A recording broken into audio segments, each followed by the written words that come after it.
I had 5 pupils.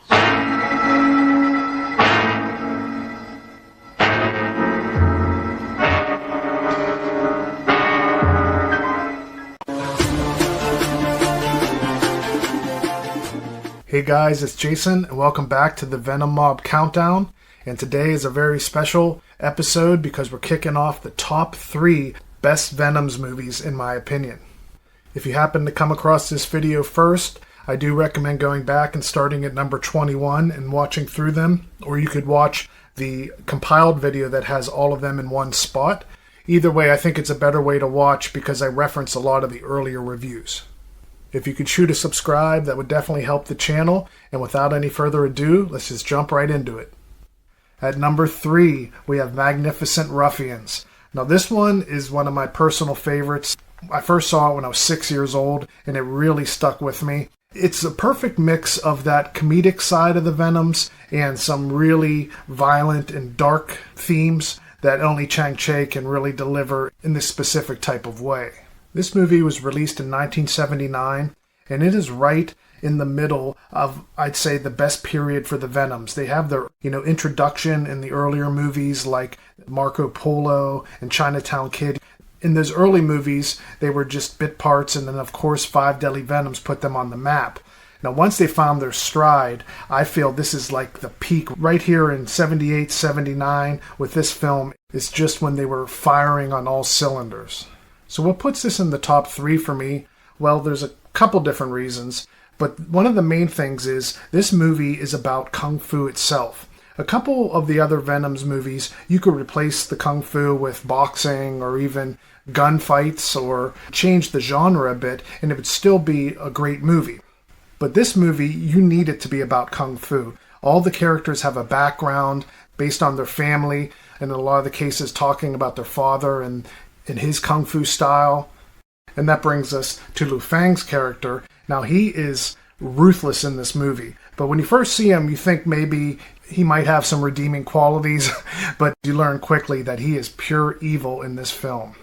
His father was a famous Kung Fu practitioner who is well regarded, and the plot is based on, basically, there was a lot of escort services that would carry goods and valuables across the country. Think of Kid with the Golden Arm, for instance. That's the basic plot of that movie. But this is a more modern setting in the early 1900s. So there's guns coming in, and that's what's changing the lives of these Kung Fu practitioners.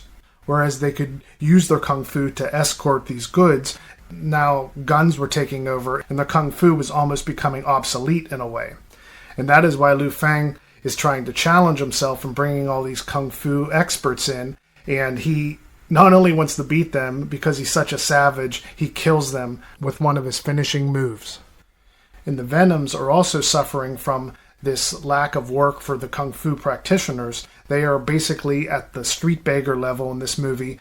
And you'll see this is like a sister film to Rebel Intruders and Daredevils. Basically, the Venoms are playing very similar roles, and it's in that 1900s period setting where there's guns, and it's just definitely a different feel. You can tell in their haircuts. It's not the long braids and long hair. It's more of, I don't know what you want to call it, the mop-top Beatles cuts that they have in these late 1800s and the early 20th century pieces.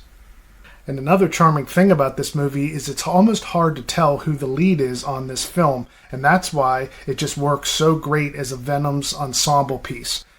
Sometimes it seems like Lo Mang is the lead, sometimes Guok Choi, and I think those movies where the two of them, when it's hard to tell who the lead role is, that setup tends to be the better Venoms films in my opinion.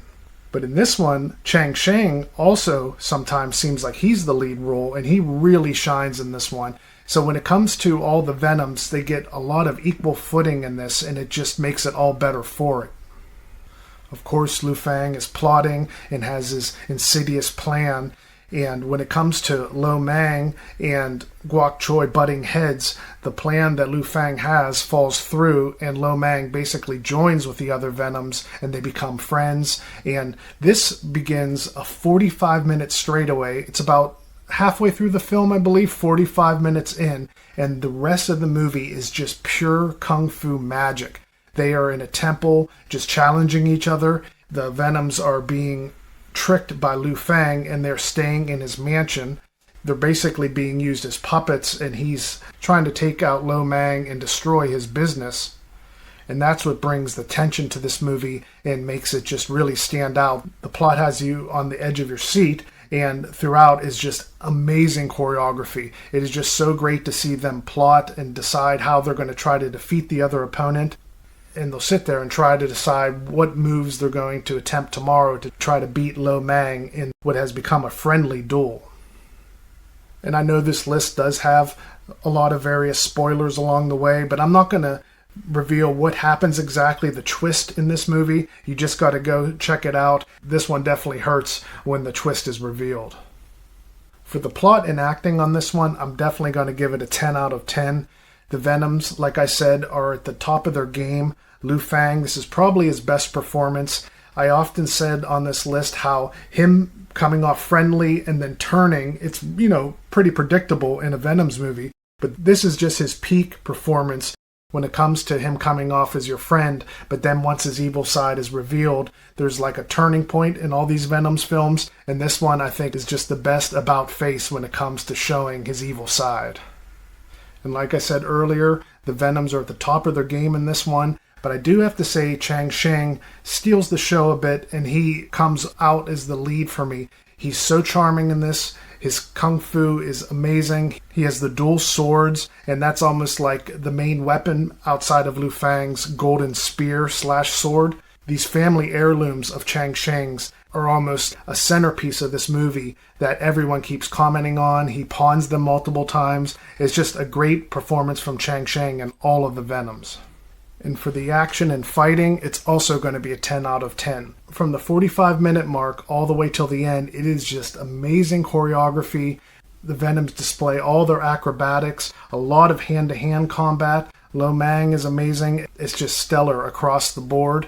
And something I really love about this movie is when they're trying to hatch a plan to take on Liu Fang at the end, because he is just murdering everyone. He has these various finishing moves with his golden sword, and no one can seem to be able to counter these moves. Well, they get a tip from this restaurant owner who has kind of a change of heart. He's been working for Liu Fang, and he gives Chang Sheng and Guok Choi some insights into these moves, and it's so intricate, and I think it just makes the finale that much more enriched, and you're really watching closely to see how they can take on these deadly strikes from Liu Fang. It's a very tight, amazingly choreographed fight, and one of the best ever captured on film, in my opinion. For ways to watch on Magnificent Ruffians, I'm not seeing too many ways to stream it online, but of course, as usual, Arrow steps up, and on their second Shawscope box set, you have an unreal 2K scan of this movie, and it has the original English dub, and it's hands down the best way to see this movie. So for a lot of the films on this list, Arrow and the Shawscope box sets are the way to go.